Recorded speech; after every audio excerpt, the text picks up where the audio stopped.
10 ਮਿੰਟਾਂ ਦੇ ਵਿੱਚ ਖੰਘ ਨੂੰ ਜੜੋਂ ਪੱਟ ਕੇ ਬਾਹਰ ਸਿੱਟ ਦੂਗਾ। ਜਿਹੜਾ ਦੇਸੀ ਤਰੀਕਾ ਆਪਾਂ ਨੇ ਤਿਆਰ ਕੀਤਾ ਹੈ। ਖੰਘ ਬਹੁਤ ਜ਼ਿਆਦਾ ਵੱਡੀ ਮਾਤਰਾ ਦੇ ਵਿੱਚ ਲੋਕਾਂ ਨੂੰ ਹੋਈ ਪਈ ਹੈ। ਇੱਕ ਬਹਿਸ ਚੱਲ ਰਿਹਾ ਜੀ, ਜਿਹਦੇ ਨਾਲ ਖੰਘ ਹੈ ਜਿਹੜੀ ਉਹ ਬਲਗਮ ਹੈ ਬਣ ਕੇ ਤੁਹਾਡੀ ਛਾਤੀ ਦੇ ਉੱਤੇ ਜਮ੍ਹਾਂ ਹੋ ਜਾਂਦੀ ਹੈ ਤੇ ਤੁਸੀਂ ਇੰਨੀਆਂ ਜ਼ਿਆਦਾ ਦਵਾਈਆਂ ਲੈ ਕੇ ਅੱਕ ਗਏ ਹੋਣੇ, ਗੋਲੀਆਂ ਟੀਕਿਆਂ ਤੋਂ ਸੁੱਕੇ ਟੀਕੇ ਲਗਵਾ ਕੇ 10-10 ਦਿਨਾਂ ਤੱਕ ਲੋਕਾਂ ਨੂੰ ਖੰਘ ਹੈ ਜਿਹੜੀ ਉਹ ਚੱਲੀ ਜਾਂਦੀ ਹੈ। ਪਰ ਜਿੰਨੀ ਮਰਜ਼ੀ ਤੁਹਾਨੂੰ ਖੰਘ ਹੋਵੇ, ਛਾਤੀ ਤੇ ਬਲਗਮ ਜਮੀ ਪਈ ਹੋਵੇ, 10 ਮਿੰਟਾਂ ਦੇ ਵਿੱਚ ਤੁਹਾਡਾ ਸਰੀਰ ਬਿਲਕੁਲ ਹਲਕਾ ਹੋ ਜੂ, ਬਲਗਮ ਸਾਰੀ ਬਾਹਰ ਨਿਕਲ ਜੂਗੀ, ਛਾਤੀ ਤੁਹਾਡੀ ਬਿਲਕੁਲ ਹਲਕਾ ਮਹਿਸੂਸ ਕਰੂਗੀ ਤੇ ਤੁਸੀਂ ਦੇਖੋਗੇ ਵੀ ਕਿਵੇਂ 10 ਮਿੰਟਾਂ ਦੇ ਵਿੱਚ ਤੁਹਾਡੀ ਖੰਘ ਹੈ ਜਿਹੜੀ ਉਹ ਗਾਇਬ ਹੋ ਗਈ। ਬੇਸ਼ੱਕ ਕੁੱਤਾ ਖੰਘ ਹੋਵੇ, ਸੁੱਕੀ ਖੰਘ ਹੋਵੇ, ਬਲਗਮ ਵਾਲੀ ਖੰਘ ਹੋਵੇ, ਕਿਸੇ ਵੀ ਤਰ੍ਹਾਂ ਦੀ ਖੰਘ ਹੋਵੇ, ਬਸ ਤੁਸੀਂ ਕਰਨਾ ਕੀ ਹੈ, ਇੱਕ ਤੁਸੀਂ ਕਿੰਨੂ ਲੈ ਕੇ ਆਉਣਾ, ਜਾਂ ਕਿੰਨੂ ਲੈ ਆਇਓ ਜਾਂ ਤੁਸੀਂ ਸੰਤਰਾ ਲੈ ਆਇਓ ਬਾਜ਼ਾਰ ਦੇ ਵਿੱਚੋਂ, ਬਸ ਸਿਰਫ ਇੱਕ ਲੈ ਕੇ ਆਇਓ। ਇਹਨੂੰ ਉੱਪਰੋਂ ਤੁਸੀਂ ਕੱਟ ਕੇ ਇੱਕ ਢੱਕਣ ਜਿਹਾ ਤਿਆਰ ਕਰ ਲੈਣਾ। ਇਸ ਤੋਂ ਬਾਅਦ ਆ ਜਿਵੇਂ ਆਪਾਂ ਇਹਦੇ ਵਿੱਚ ਚਾਕੂ ਵਗੈਰਾ ਮਾਰ ਕੇ ਥੋੜਾ ਜਿਹਾ ਆਪਾਂ ਜਗ੍ਹਾ ਬਣਾਈ ਜਾਂਦੇ, ਇਸ ਤਰੀਕੇ ਨਾਲ ਥੋੜੀ ਜਿਹੀ ਤੁਸੀਂ ਇਹਦੇ ਵਿੱਚ ਜਗ੍ਹਾ ਬਣਾ ਲੈਣੀ ਹੈ। ਥੋੜੀ ਜਿਹੀ ਤਾਂ ਸਭ ਤੋਂ ਪਹਿਲਾਂ ਤੁਸੀਂ ਇਹਦੇ ਵਿੱਚ ਚੁਟਕੀ ਭਰ ਕੇ ਇਹਦੇ ਵਿੱਚ ਐਡ ਕਰ ਲਓ ਜੀ ਅਜਵਾਇਣ ਦੀ।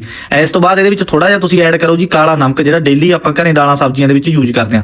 ਫਿਰ ਤੁਸੀਂ ਕਾਲੀ ਮਿਰਚ ਦਾ ਥੋੜਾ ਜਿਹਾ ਇਹਦੇ ਵਿੱਚ ਪਾਊਡਰ ਐਡ ਕਰ ਲਓ। ਇਸ ਤੋਂ ਬਾਅਦ ਇਹ ਸਾਰੀਆਂ ਚੀਜ਼ਾਂ ਜਦੋਂ ਆਪਣੀਆਂ ਇਹਦੇ ਵਿੱਚ ਐਡ ਹੋ ਗਈਆਂ, ਹੁਣ ਇਹਨਾਂ ਨੂੰ ਚੰਗੇ ਤਰੀਕੇ ਨਾਲ ਤੁਸੀਂ ਮਿਕਸ ਕਰੋ, ਬਿਲਕੁਲ ਚੰਗੇ ਤਰੀਕੇ ਨਾਲ ਤੁਸੀਂ ਮਿਕਸ ਕਰੋ ਤਾਂ ਕਿ ਇਹਦੇ ਰਸ ਦੇ ਵਿੱਚ ਇਹ ਇੱਕ ਮਿਕ ਹੋ ਜਾਣ। ਬਸ ਆਪਾਂ ਨੂੰ ਨਾਲ ਹਲਕਾ ਜਿਹਾ ਕਿੰਨੂ ਦਾ ਜਾਂ ਸੰਤਰੇ ਦਾ ਰਸ ਚਾਹੀਦਾ, ਉਹ ਵੀ ਇਹਦੇ ਵਿੱਚ ਹੀ ਚਾਹੀਦਾ। ਬਾਕੀ ਜਿੰਨੀਆਂ ਚੀਜ਼ਾਂ ਜਿਵੇਂ ਪਾਈਆਂ ਨੇ ਉਹ ਆਪਾਂ ਇਹਦੇ ਵਿੱਚ ਐਡ ਕਰ ਦਾਂਗੇ, ਠੀਕ ਹੈ। ਬੀ ਨੇ ਜੇ ਹੋ ਸਕਿਆ ਤਾਂ ਮੋਟੇ ਜਿਹੇ ਉੱਪਰੋਂ ਬਾਹਰ ਕੱਢ ਲਓ।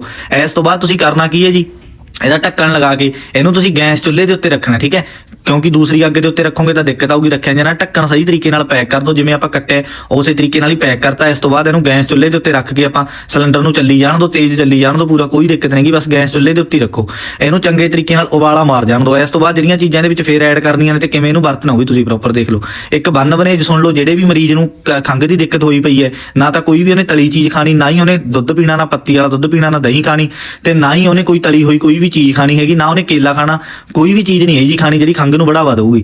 ਇਸ ਤੋਂ ਬਾਅਦ ਇਹ ਪੂਰਾ ਜਦੋਂ ਉਬਾਲਾ ਮਾਰ ਜੇ, ਇਹਨੂੰ ਤੁਸੀਂ ਕੱਢ ਕੇ ਇਸ ਤਰੀਕੇ ਨਾਲ ਕਿਸੇ ਭਾਂਡੇ ਦੇ ਵਿੱਚ, ਕਿਸੇ ਪਲੇਟ ਦੇ ਵਿੱਚ ਇਸ ਤਰੀਕੇ ਨਾਲ ਤੁਸੀਂ ਰੱਖ ਲੈਣਾ। ਇਸ ਤੋਂ ਬਾਅਦ ਜੀ ਤੁਸੀਂ ਕੀ ਐਡ ਕਰਨਾ, ਇਹਦੇ ਵਿੱਚ ਸ਼ਹਿਦ ਚਾਹੀਦਾ ਆਪਾਂ ਨੂੰ, ਵਧੀਆ ਦੇਸੀ ਤਰੀਕੇ ਦਾ ਸ਼ਹਿਦ ਹੋਵੇ ਤਾਂ ਬਾਹਲੀ ਜ਼ਿਆਦਾ ਵਧੀਆ ਗੱਲ ਹੈ, ਘਰੇਲੂ ਕਿਤੋਂ ਮਿਲ ਜੇ, ਨਹੀਂ ਹੈਗਾ ਤਾਂ ਕੋਈ ਜਿਹੜਾ ਪੈਕਿੰਗ ਵਾਲਾ ਤੁਸੀਂ ਵਧੀਆ ਸ਼ਹਿਦ ਯੂਜ਼ ਕਰਦੇ ਹੋ ਉਹਦਾ ਤੁਸੀਂ ਲਗਭਗ ਅੱਧਾ ਕੁ ਚਮਚਾ ਆਈਡੀਆ ਨਾਲ ਪਾ ਲਓ, ਚਾਹੇ ਮਿਣ ਕੇ ਪਾ ਲਓ, ਅੱਧਾ ਚਮਚਾ ਇਹਦੇ ਵਿੱਚ ਤੁਸੀਂ ਐਡ ਕਰੋ ਤੇ ਇਹਨੂੰ ਚੰਗੇ ਤਰੀਕੇ ਨਾਲ ਬਿਲਕੁਲ ਮਿਕਸ ਕਰ ਲਓ। ਹੁਣ ਆ ਲਓ ਜੀ, ਇਸ ਤਰੀਕੇ ਨਾਲ ਚਮਚਾ ਇਹਦੇ ਵਿੱਚ ਮਾਰ ਕੇ ਤੁਸੀਂ ਮਿਕਸ ਕਰ ਲਓ।